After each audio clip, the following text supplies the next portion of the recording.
So yun mga kadabs, bali mag-video tayo regarding dito sa ating Gazelle na D8 at 2 times. So ang maraming nagko-comment sa ating YouTube channel and may nagmi-message sa atin sa iTech Dubs Facebook page natin. So regarding dito sa pag-mic volume and eco volume. So kasi yung microphone natin is yung button lang niya dito is mic Frio o Frio. So ang option niya dito is on and off lang or priority ata itong nakalagay kasi Frio. So ang mic volume natin kasi ito.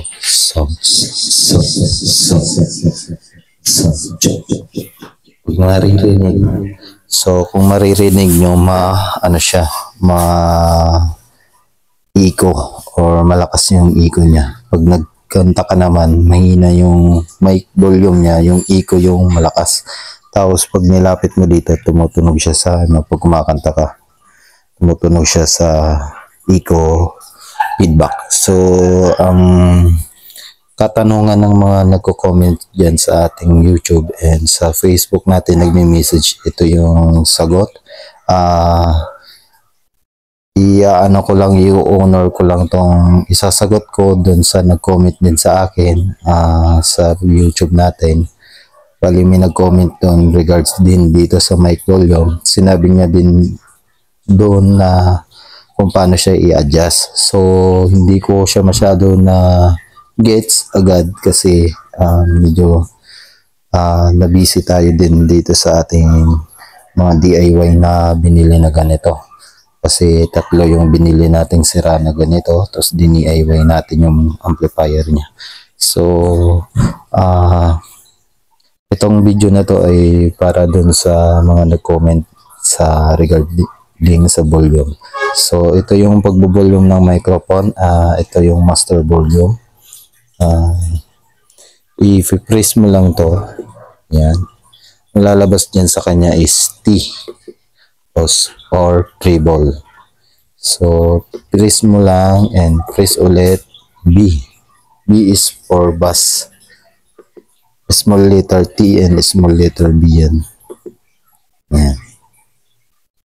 Tapos, and B, press mo ulit and yan, mic volume na yan.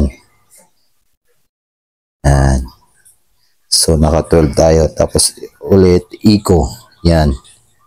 So, press mo, ang pangatlong press is mic volume. 1, 2, 3, mic volume. Hanggang 4, 16 yan. Yan. Hanggang 16 siya. Again, 1, 2, 3, 16, hanggang 0. 0 to 16. So, sound. So, malakas na yung mic natin. Nagpi-feedback na yung speaker. So, kailangan nating hinaan. So, again, 1, 2, 3. Press yung ginagawa natin dito sa master volume. 1, 2, 3. Tapos, bawasan natin. And number 2, sound. I-on natin yung microphone natin. And sound check, sound check, sound check, sound check.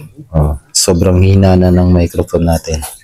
So, again, i-try natin ulit. 1, 2, 3. And volume natin ng 5 or 13 yan.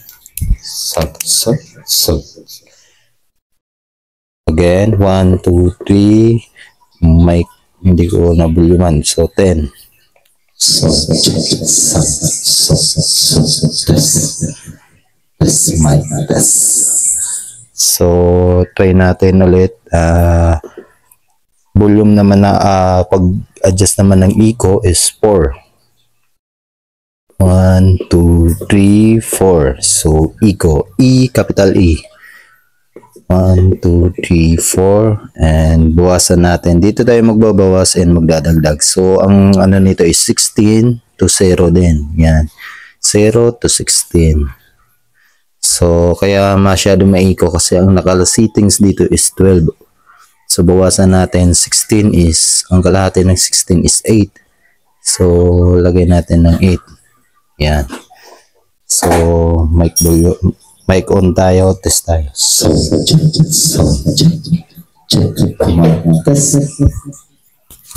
So, yan.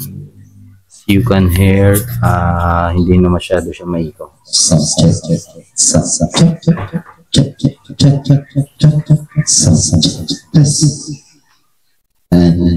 Buluman naman natin or adjustan naman natin yung kanyang mag-adjust tayo sa bass and treble. So sa bass and treble, masyadong trinay ko na din to sa tugtog. Hindi ko masyado siya na-appreciate kasi yung ating speaker is woofer lang siya na D8. Hindi siya totally sub. Yung ating dalawang D8 na yan, hindi masyado bass yan or hindi masyadong subwoofer speaker. So hindi siya bass speaker. Kaya hindi ko appreciate yung kanyang bass. So, ang ginawa ko dyan is, totally hindi ko na nilagyan ng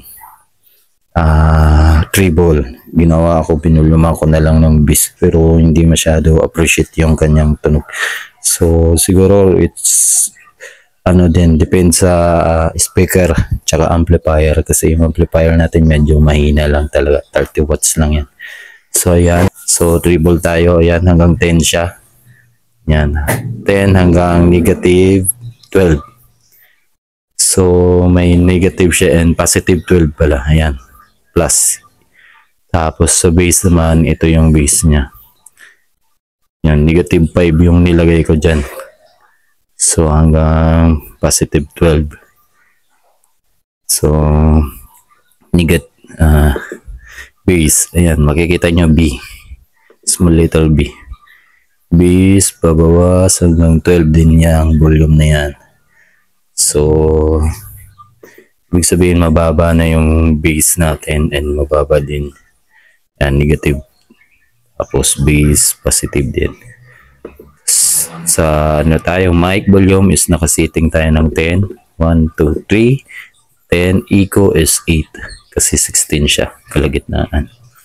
So, yun lang mga kadabs. Sana na nyo. May na-share na naman tayo sa inyo. Itong video na to is credited to commentator natin dun sa YouTube natin. Siya yung nag-comment kasi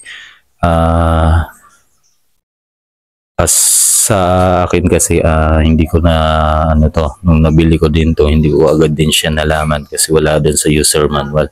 So, nalaman ko lang din sa mga review sa atin at saka sa commentators kung paano siya i-adjust. So, yun lang mga kadabs and thank you for watching.